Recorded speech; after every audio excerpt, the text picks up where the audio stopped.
제4장.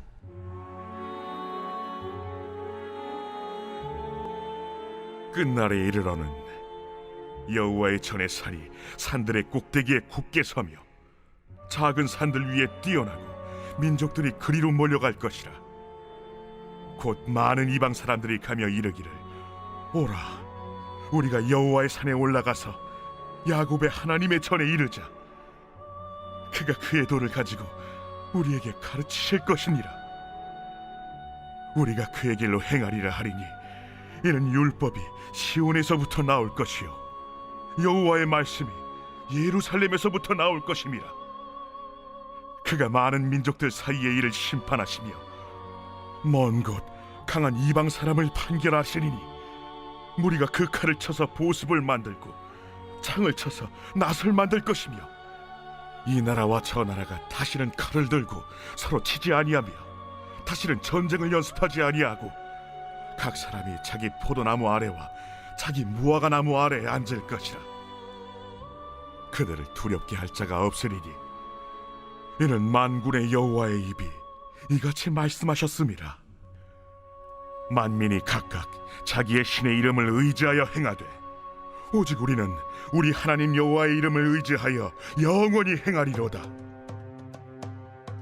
여호와께서 말씀하시되 그날에는 내가 저는 자를 모으며 쫓겨난 자와 내가 환난 받게 한 자를 모아 발을 저는 자는 남은 백성이 되게 하며 멀리 쫓겨났던 자들이 강한 나라가 되게 하고 나 여호와가 시온산에서 이제부터 영원까지 그들을 다스리리라.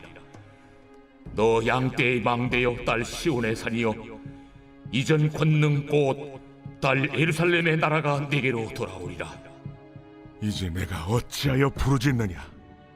너희 중에 왕이 없어졌고 네 모세가 죽었으므로 네가 해산하는 여인처럼 고통함이냐?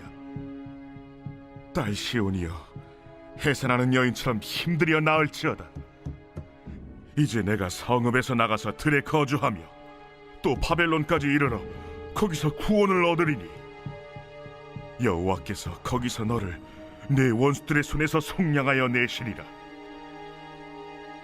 이제 많은 이방 사람들이 모여서 너를 치며 이르기를, 시온이 더럽게 되며 그것을 우리 눈으로 바라보기를 원하노라 하거니와 그들이 여호와의 뜻을 알지 못하며 그의 계획을 깨닫지 못한 것이라. 여호와께서 곡식단을 타작마당에 모음같이 그들을 모으셨나니 딸 시온이여 일어나서 칠지어다. 내가 내 뿔을 무쇠 같게 하며 내 굽을 놋 같게 하리니 내가 여러 백성을 쳐서 깨뜨릴 것이라. 내가 그들의 탈취물을 구별하여 여호와께 드리며 그들의 재물을 온 땅에 주께 돌리리라.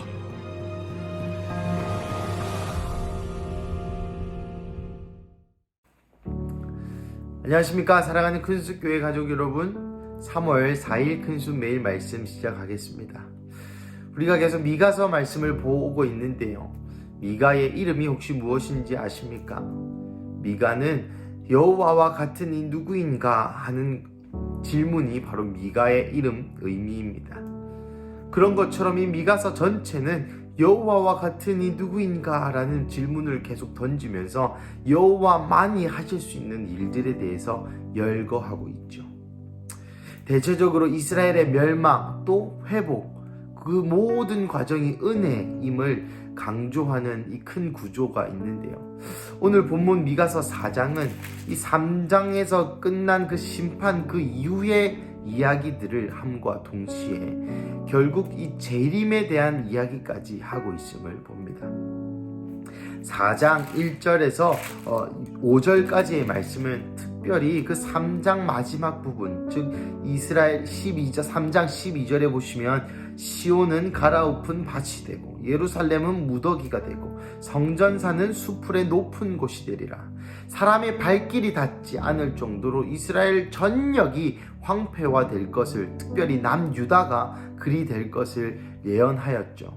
하지만 4장 1절 끝날에 이르러는 이 모든 심판, 이 모든 고난, 이 모든 전쟁이 끝나기 이르러는 에 관한 내용이 4장 1절부터 5절까지의 말씀입니다. 참 3장과 극명한 대조가 되죠. 이것이 단순히 이스라엘의 멸망의 끝을 이야기할 뿐만 아니라 아까 말씀드린 것처럼 이 세상의 끝 말세와도 병렬 구조로 함께 연결되어 있다는 것을 염두해 주시고 성경을 읽으시면 훨씬 더 의미가 잘 와닿을 것입니다. 이 끝날에는 어떤 일이 일어납니까? 특별히 2절을 집중해서 한번 보시겠습니다.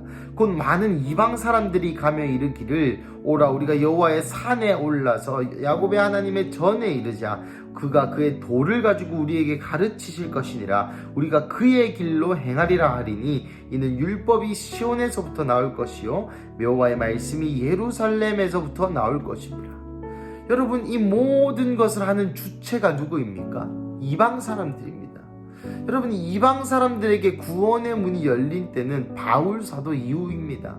예수님도 스스로 나는 유대인들을 위해 부름을 받았지 이방인들을 위해 부름을 받지 않았다 라고 스스로 말씀하실 정도로 이방인의 때는 이 미가가 지은 이 시점으로부터 몇 천 년이나 이후에 일어날 일인 것이죠. 하지만 미가는 많은 이방 사람들이 오라 우리가 여호와의 산에 여호와의 산이 어디입니까? 하나님이 임재하시는 곳을 상징합니다.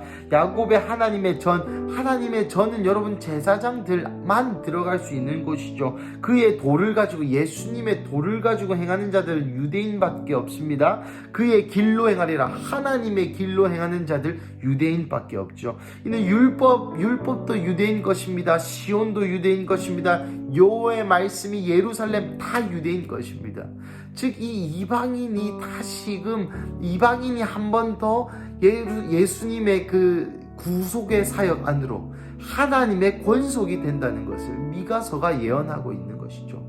놀라운 말씀이 아닐 수 없습니다. 계속해서 3절 4절에 칼을 쳐서 보습을 창을 쳐서 낫을 여러분 창칼은 전쟁을 의미합니다. 보습과 낫은 농기계를 의미하죠. 더 이상 전쟁이 끝나고 이 땅에 더 이상 분열이 사라지고 이 땅에 더 이상 누군가 누구를 죽여야 할 이유가 사라지는 이것은 마치 사자와 어린 아기가 함께 뛰논다는 그 천국의 표현과 맞닿아 있는 것이죠. 4절에 보면은 포도나무 아래와 자기 무화과 나무 아래에 앉을 것이다. 이것은 열왕기상 5장 25절에 나오는 어구를 인용한 것으로서 솔로몬이 자기의 시대의 태평성대를 이룰 때 이 표현을 썼습니다.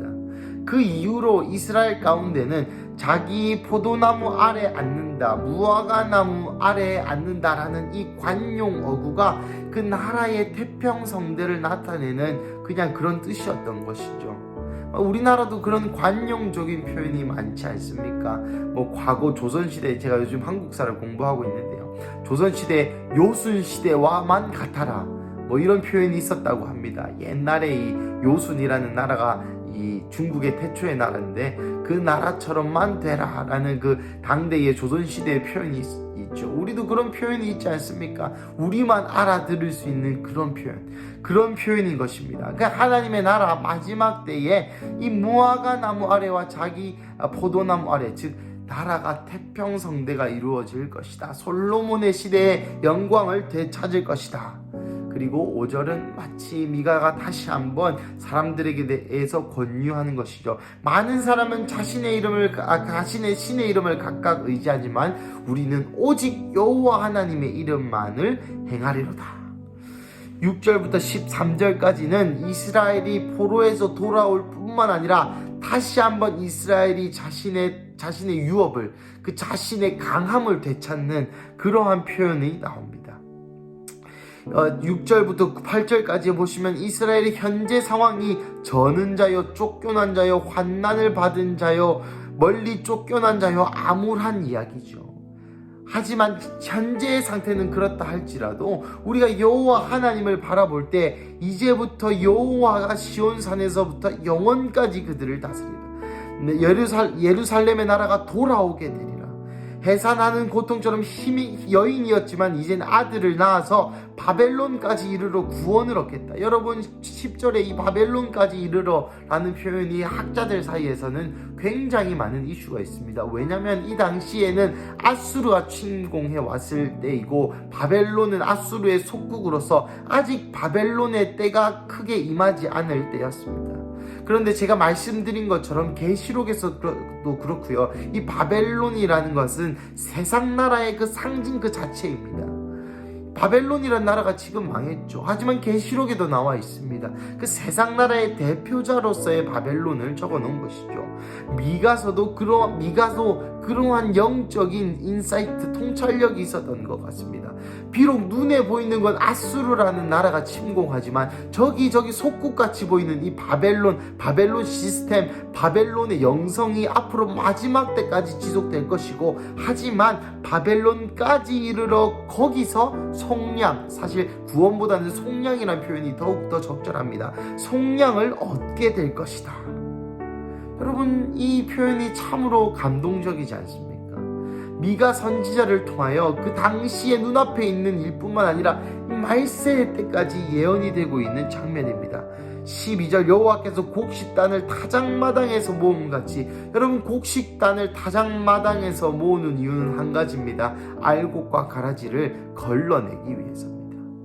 겨와 알곡을 걸러내기 위해서입니다. 마지막 때에 하나님께서 심판하시는 이유는 구별과 구분이라는 것이죠. 그리고 이것은 계시록에서의 흐름과도 맞닿아 있습니다. 사랑하는 가족 여러분, 이 미가서 4장을 저는 오늘 묵상하는 와중에 계속해서 계시록의 내용이 떠올랐습니다. 이 미가가 어떻게 해서는지 하나님께서 이 미가에게 마지막 때에 대한 계시를 열어주셨다고 저는 그렇게 해석하고 믿습니다. 그리고 오늘 이 큰수 매일 말씀 가운데 또 우리 큰수교회에게 주님께서 이 미가서 4장 말씀을 주시는 이유도 다시 한번 이 마지막 때를 깨어있기 위함, 마지막 때에 우리의 성도들이, 우리의 큰수교회 가족들이 깨어있으라 라고 말씀하시는 것 같은 그러한 감동이 있습니다. 말씀을 마무리하겠습니다. 사랑하는 가족 여러분, 이방 사람들이 여호와의 전에 가서 하나님의 도를 따릅니다. 한국인인 제가 다른 신을 섬기지 않고 여호와 하나님을 섬깁니다. 그때가 찬 것이죠. 사랑하는 가족 여러분, 아직까지 우크라이나 또 터키의 전쟁들, 또 터키의 지진들, 많은 힘듦들이 있습니다. 많은 끝날에는 그 모든 전쟁들도 사라질 것입니다. 그리고 바벨론까지 이르러 우리가 거기에서 속량을 얻을 것입니다. 여러분, 우리는 마지막 때에 살고 있는 것이 분명한 것 같습니다. 그러면 이 미가서를 읽는 오늘 우리 가운데 읽는 우리에게 어떤 교훈이 있어야 할까요? 하나님께서는 이 말씀으로 우리에게 어떤 의미를, 어떤 이야기를 말씀하고 싶어 하시는 걸까요? 이 질문을 계속 묵상하는 와중에 저는 5절 말씀이 제 마음 가운데 깊이 와닿았습니다. 만민이 각각 자기의 신의 이름을 의지하여 행하되, 여러분 요즘 포스트 모더니니 또 2023년 MZ 세대니 이 모든 시대, 모든 이 지금 살아가고 있는 시대를 요약하면 저는 이 표현이 굉장히 적절하다고 생각합니다. 각각 자기의 신의 이름을 의지한다. 신을 안 믿는, 나는 나만 믿어, 그런 사람도 결국 자기의 이름을 믿는 것입니다. 돈을 믿으시면 돈의 힘을, 돈의 신을 믿는 것이고요. 우리 인간은 무언가를 믿으며 살아갈 수밖에 없게 디자인되어 있습니다. 그러면 우리는 이것을 믿느냐 믿지 않느냐가 아니라 이것을 믿느냐 저것을 믿느냐를 선택하는 것이죠. 이 현대를 살아가고 있는 사람들은 각각 자기의 신의 이름을 위하여, 각각 자기의 신의 이름을 의지하며 살아가고 있습니다. 하지만 오직 우리는 우리 하나님 여호와의 이름을 의지하여 영원히 행하리라. 미가 선지자는 이야기하고 있습니다. 우리는 과연 어느 신의 이름을 의지하고 있는지요? 우상 숭배 안 하는데요. 그렇죠. 우리 우상 숭배 하지 않죠. 그러면 이렇게 질문을 바꿔보겠습니다. 우리가 가장 의지하는 것은 무엇입니까? 돈입니까? 명예입니까? 아니면 나를 이 모든 힘듦에서 구원해 줄 어떤 사람입니까? 아니면은 힘있고 유력한 사람이 나의 어떤 사업을 도와주고 나의 어떤 상황을 도와주고 나의 직장에서의 진급을 이끌어주고 그런 사람들 혹 그러한 것들을 의지하십니까? 아니면 여호와 하나님을 의지하십니까? 이 질문 앞에 다시 한번 우리의 진심을 세워보시기를 여러분 축복합니다. 다시 한번 오늘 이 말씀 앞에 오늘 나는, 아니 이번 주에 나는, 이번 달에 나는, 2023년이 벌써 여러분 2개월이나 지났습니다. 이 2023년 이 1월 2월에 나는 어떤 신의 이름을 의지하였는지, 무엇을 의지하였는지, 어느새 하나님보다 더 의지하는 것은 생기지 않았는지 한번 점검해 보시고, 혹 그런 것들이 있으시다면 여러분 오늘의 은혜가 여전히 여기에 있습니다. 그것이 복음이 아니겠습니까? 다시 한번 주님의 발 앞에 그것을 내어놓으시고, 주님 오늘 미가서를 통하여, 미가 선지자가 한 이야기를 통하여 다시 한번 내가 유일하게 의지할 이름 오직 우리 하나님 여호와의 이름밖에 없습니다 라고 고백하며 나아가시는 하루 되시기를 주님의 이름으로 간절히 축복합니다. 우리 함께 기도하시겠습니다. 사랑하는 하나님, 감사합니다. 하나님, 다시 한번 이 말씀을 통하여 우리에게 이 세상이 어떤지, 또 다시 한번 나의 마음에 찔림을 주시니 감사합니다. 하나님, 세상 사람들은 각각 자기가 믿는 바를 따라 자기의 신의 이름을 위하여, 자기의 신의 이름을 의지하여 살아가고 있습니다. 돈을 의지하고 명예를 의지하고 나의 가족이 잘 되는 것을 의지하고 그냥 그저 그렇게 건강하게 잘 사는 것을 의지하고 웰빙을 의지하고 성공을 의지하고 돈이 많아지는 것을 의지하고 잘 먹고 잘 사는 것 그 자체를 의지하지만, 하나님, 우리 큰술교회 가족은 오직 우리 하나님 여호와의 이름만을 의지하여 영원히 해나갈 것임을 다시 한번 고백합니다. 이것이 우리의 믿음의 고백입니다. 하나님, 가끔 나의 마음이 혼란스러울 때에 하나님 돈을 의지하기도 하고 명예를 의지하기도 하고 또 다른 삶을 의지하기도 했음을 인정하며 회개합니다. 하지만 다시 한번 이 말씀 앞에 나의 전심을 세우오니 하나님, 다시 한번 내가 의지할 이름 오직 우리 하나님 여호와, 오직 예수 그리스도 밖에 없음을 고백합니다. 하나님, 오늘의 삶을 다시 한번 받아주시고 다시 한번 유일하게 의지할 이름이 하나님뿐이시라는 것을 깨닫게 하여 주시옵소서.